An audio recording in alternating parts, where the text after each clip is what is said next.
Okay, for tonight's homework, you are going to be doing pages 492 and 493, and you will be answering questions 6, 7, 8, 9, 11, 13, and 14. Again, page 492, 493, number 6, 7, 8, 9, 11, 13, and 14.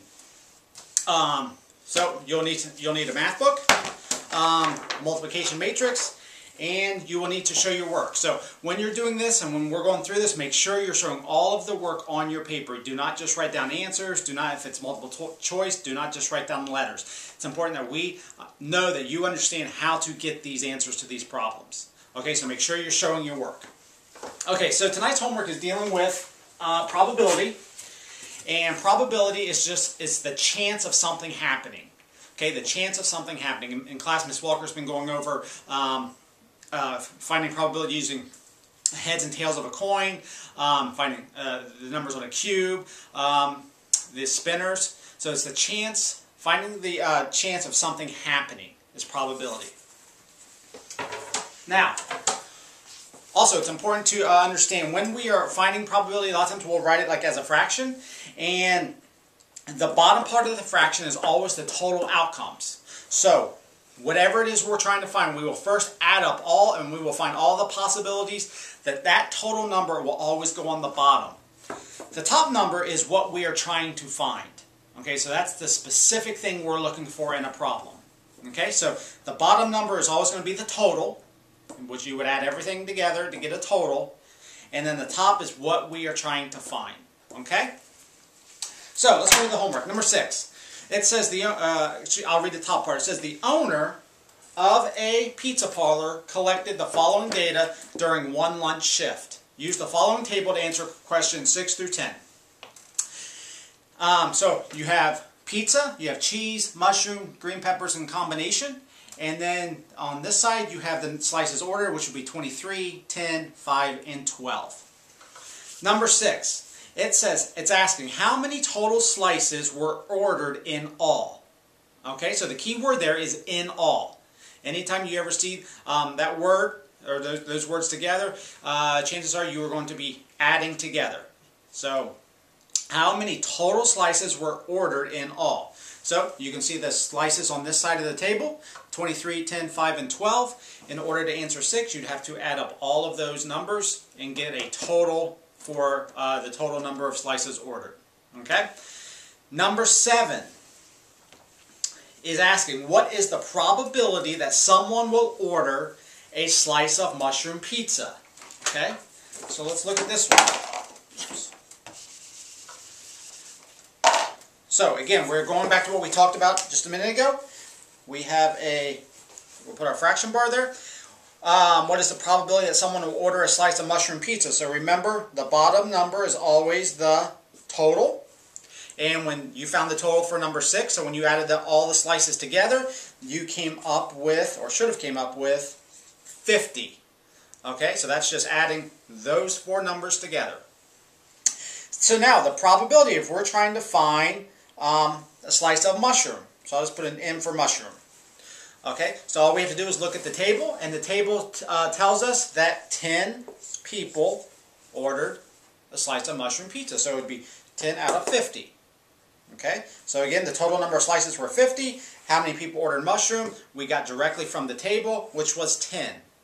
Okay, so that's the answer to number 7. Number 8 is the exact same way. It says, what is the probability that someone will order a slice of cheese pizza? So again, you're going to find the total number on the bottom, and on the top you're going to look at the table and find how many people ordered cheese pizza.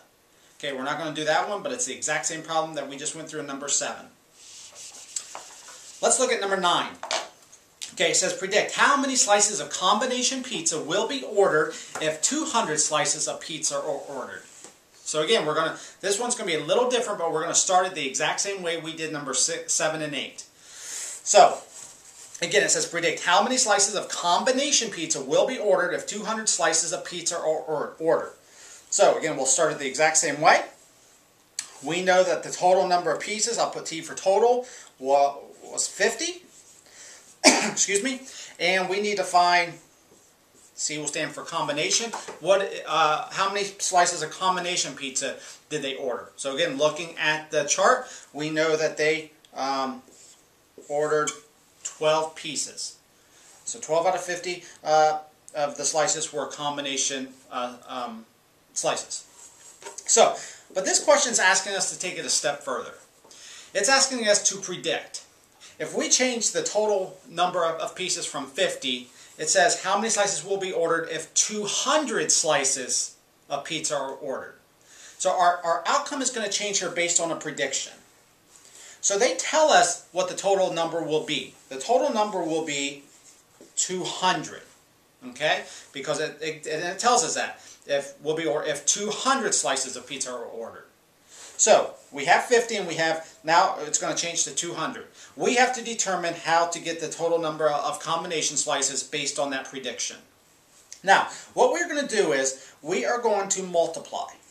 We have to ask ourselves, 50 times what number will give us 200? 50 times what number will give us 200? So, going on our board, we'll do this we'll guess and check. Okay? So, if you have 50, and we're trying to get to 200, so we know 50 times 1 is 50, so we're not going to do that one. So we'll start with 2. 50 times 2. 2 times 0 is 0. 2 times 5 is 10. That gives us 100. That does not give us the number we're looking for. We're looking for 200.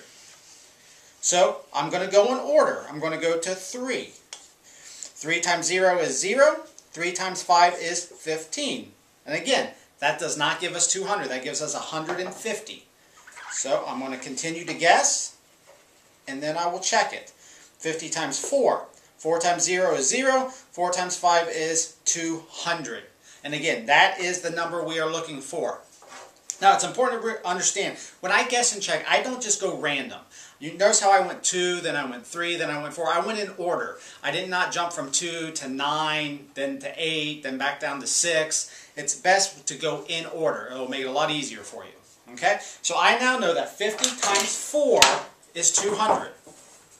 So right here, 50 times 4 gives me 200. Now here's the important part. Whatever I multiply the bottom number by, I have to multiply the top number by. So if I multiply 50 times 4 to get 200, I have to multiply 12 times 4 to get my answer. I cannot have 4 here and 2 here, or 4 here and 3 here. You will not be correct. Whatever you do to the bottom, you must do to the top. So now I know 12 times 4 will give me the answer that I'm looking for. Okay, and you can do that math on your own to get the total answer. But remember, make sure you're showing all of the work when you're doing this problem. Do not just write an answer down. We need to understand that you know how to get these answers. Okay, so I'm going to stop the video here. Then I will pick up with the next video and finish tonight's homework.